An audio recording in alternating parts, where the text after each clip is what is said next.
చెత్త ముఖ్యమంత్రిగా జగన్మోహన్ రెడ్డి చరిత్రలో నిలిచిపోతాడని చంద్రబాబు అంటున్నారు.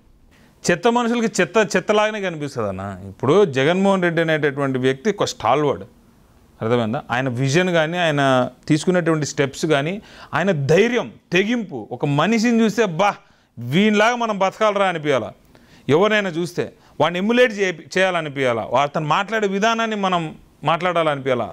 అతనికి ఒక సబ్జెక్ట్ మీద ఉన్న నాలెడ్జ్, డెప్త్ చూసి అసలు ఎట్లా సంపాదిస్తారు ఇంత నాలెడ్జ్, ఇంత డెప్త్ అని మాలాంటి యంగ్స్టర్స్ కనిపించాలా. నాకు నిజంగా జగన్మోహన్ రెడ్డి గారిని చూస్తే ఒక్కరోజు అట్లా బతికి చచ్చిపోవాలా అన్న ఫీలింగ్లో నేనుంటా. You talk to him on any subject, irrigation మీద, వాటర్ మీద, లేకపోతే ఎంప్లాయ్మెంట్ మీద, ఎడ్యుకేషన్ మీద, ఏ దాని మీదైనా మీరు సీఎం గారితో మాట్లాడండి. The kind of depth he has on that subject is astonishing. అట్లాంటి వ్యక్తితో అసోసియేట్ అయ్యి, అట్లాంటి వ్యక్తితో మనం పనిచేస్తే నిజంగా మన జీవితంలో కూడా ఏదో సాధించినాము అనేటటువంటి ఒక ఫీలింగ్ వస్తుంది అన్న. ఇప్పుడు పాలిటిక్స్లో ఉండేది అందుకే ఎవడైనా కూడా. లేకపోతే వ్యాపారం చేసుకోవడం చాలా సులువైన పని, ఎవరితో తలకైనపు లేదు, ఏ తతంగం లేదు.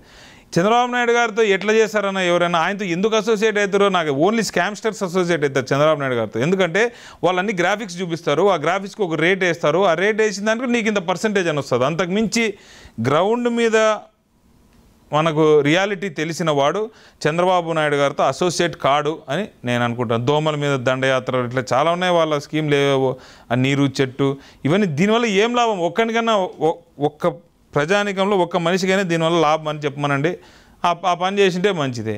ఇట్లా కొన్ని వందల స్కాములు చేసుకొని కొన్ని లక్షల కోట్లు కొట్టేసి ఈరోజు వచ్చి వాళ్ళ తప్పు వీళ్ళు తప్పు, నా మేనిఫెస్టో నాకే చెప్పి నేను గ్రేట్ అనేటటువంటి గొప్పతనం చంద్రబాబు గారిది. ఎందుకంటే బస్సు నీది కాదు, తల్లికి వందనం మాది, నీది కాదు.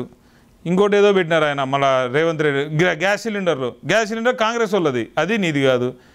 నువ్వు పెట్టిన మేనిఫెస్టోలో 6 స్కీమ్లో 7 స్కీమ్లో ఇస్తే ఆ స్కీమ్లో ఒకటి కూడా నీది కాదు. ఒకటి కర్ణాటక స్టేట్ నుంచి తీసుకున్నావు, ఒకటి తెలంగాణ స్టేట్ నుంచి తీసుకున్నావు, ఒకటి ఎగ్జిస్టింగ్ స్టేట్లోనే నీదని నువ్వు మార్చేసుకున్నావు. అదంతా కలిపేసి ఆ మేనిఫెస్టో నాది అంటాను. ఎట్లా అంటే నీ సొంత మేనిఫెస్టో కూడా నువ్వు తయారు చేసుకోలేనటువంటి పరిస్థితుల్లో ఉండి నేను జగన్మోహన్ రెడ్డిని చెత్త ముఖ్యమంత్రి, నేను గెలిచేస్తాను అని నువ్వు మాట్లాడుతూ ఉన్నావు అంటే నేను అంతే పిచ్చి పట్టిపోయింది అనుకోవాలి. అంటే సొంత చెల్లిని తిడుతుంటే ఎంకరేజ్ చేసేవాడు జగన్మోహన్ రెడ్డి, ఆయన అర్జునుడితో పోల్చుకుంటున్నాడని పవన్ కళ్యాణ్ అంటున్నారు. అన్న ఇప్పుడు సొంత చెల్లిని జగన్మోహన్ రెడ్డి గారు ఇప్పుడు వరకైనా ఒక మాట ఏమన్నా అన్నారా?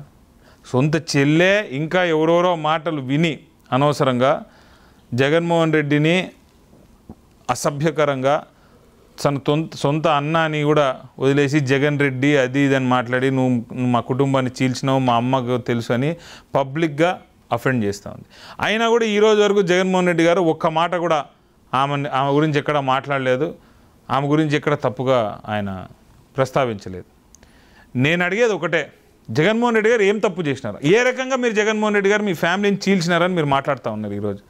ఇప్పుడు జగన్మోహన్ రెడ్డి గారిని, వైఎస్ఆర్సీపీ పార్టీని, వైఎస్ఆర్ గారిని నమ్ముకొని కొన్ని లక్షల మంది ఇల్లు వదిలేసి, ఊర్లు వదిలేసి, పనులు వదిలేసి వచ్చి పనిచేశారు వారి విజయం కోసం. ఎందుకు?